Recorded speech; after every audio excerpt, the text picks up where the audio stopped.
अजयगढ़ में कृषि विभाग के अधिकारियों के द्वारा किसानों को नरवाई न जलाने के लिए दी गई सलाह। वरिष्ठ कृषि विभाग अधिकारी LK उर्मलिया एवं कृषि विस्तार अधिकारी दिए किसानों को सुझाव। में जाता है बाहर कम जाता है। जो भी कूड़ा कचरा और ये नरवाई वगैरह जो भी है ये दबके नीचे ज़मीन में चली जाती है, नमी पा करके ये खाद बन जाती है। खाद बनने से हमारे खेत की उर्वरा शक्ति बढ़ती है।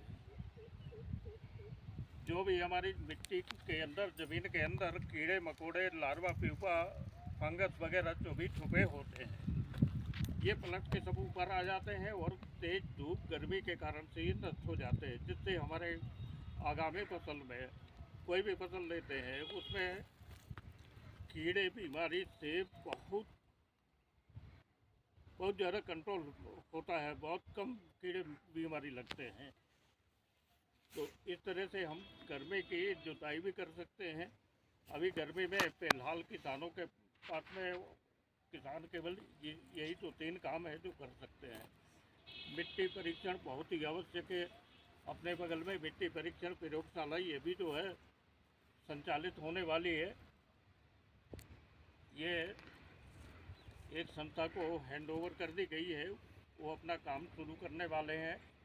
यदि हम अपने खेतों की मिट्टी अलग अलग खेत की अलग अलग खर्चे की अलग अलग सैंपल बना के और ला के यहाँ जमा करेंगे तो यही का यही परीक्षण होगा और यही का यही किसान को परिणाम मिलेगा। और उसमें जानकारी सारी जानकारियाँ दी जाएंगी कि आपकी ज़मीन में कौन से तत्व की कितनी मात्रा में कौन सा तत्व तरह से यदि कितना आप उपयोग करें तो जिससे कि आपकी फसल के लिए लाभदायक हो। डालना बंद हो जाएगा। तो ये तो 3 काम अभी हमारे किसान भाइयों कर सकते हैं। और खास करके नरवाई पे तो विशेष रूप से ध्यान देना है कि हम अपने खेतों के अंदर किसी भी तरह से कचरा जलाने के लिए आग न लगाएं।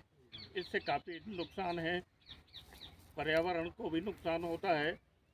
हमारे खेत में जो मिट्टी के ऊपरी सतह पर लाभदायक जीवाणु पाए जाते हैं जो हमारी मिट्टी के लिए लाभदायक होते हैं, मृदा के लिए लाभदायक होते हैं, फसलों के लिए लाभदायक होते हैं, वो नष्ट होते हैं, जिससे हमारे मिट्टी पे विपरीत प्रभाव पड़ता है, हमारे पैदावार पे विपरीत प्रभाव पड़ता है। सर जी आपसे हम ये पूछना चाहते हैं कि जैसे अनुशंसित उर्वरक है जी, जो अनुशंसित उर्वरक की मात्रा है उस अनुशंसित उर्वरक की मात्रा के आधार पर यदि देते हैं तो उतना नुकसान हमारे जीवाणु उपलब्ध होते हैं उनको उतना नुकसान नहीं होता है। लेकिन अनुशंसित मात्रा से अधिक अंधाधुंध तरीके से यदि हम फर्टिलाइज़र का उपयोग करते हैं तो निश्चित तौर पर जीवाणुओं को विपरीत प्रभाव पड़ता है और वो नष्ट होते हैं, जिससे हमारे खेत की उर्वरा शक्ति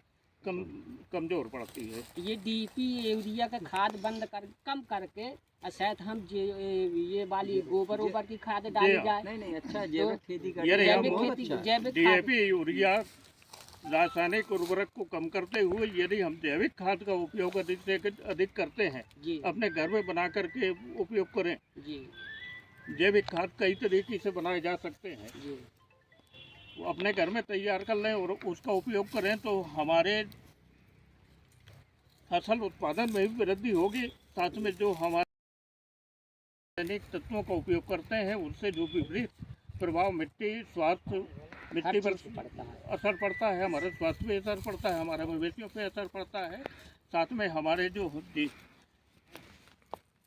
अच्छी मृदा में जो उपलब्ध पोषक तत्वों और जो उनको पोषक तत्वों को संरक्षित करने वाले जीवाणु होते हैं वो जीवाणुओं पे विपरीत असर जो छोड़ते हैं उनको समाप्त करते हैं, वो नहीं होगा। धन्यवाद सर जी, बहुत अच्छा।